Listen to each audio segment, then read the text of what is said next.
St. Louis businesses, they're actually suing their landlords after lead contamination forced them to close. This was on Del Mar. This evening, they're speaking out. 5 on your side's Mercedes McKay has this story.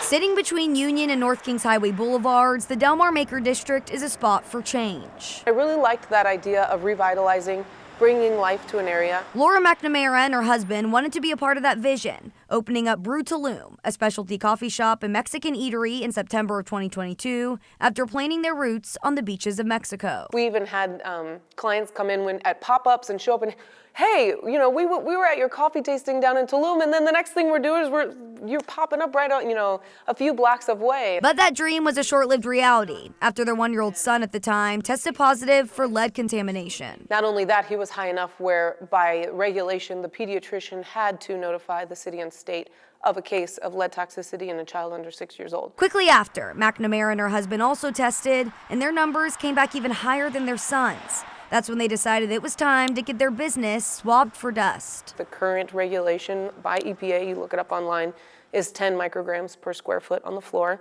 And this dust swab came back at 88. So we're talking almost 9 times over what is deemed as safe. Following the discovery, McNamara took action. After temporarily closing to clean, McNamara says the company the building owners hired weren't certified to clean and prevent lead. Our partners at the Business Journal heard from an attorney for the owners. They say the landlords at Bridge Del Mar LLC hired a risk assessor who found no hazards. We had hoped we could open back up. But they couldn't, and now a blank sign has taken the place of the words Brew Tulum.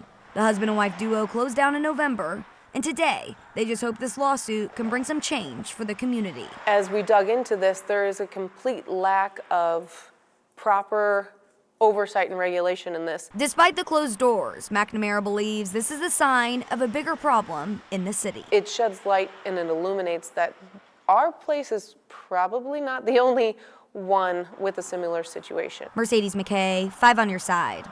McNamara and her husband are trying to keep their business alive right now through pop-ups and catering events. We have a link to the business's GoFundMe page under the As Seen on TV section of KSDK.com.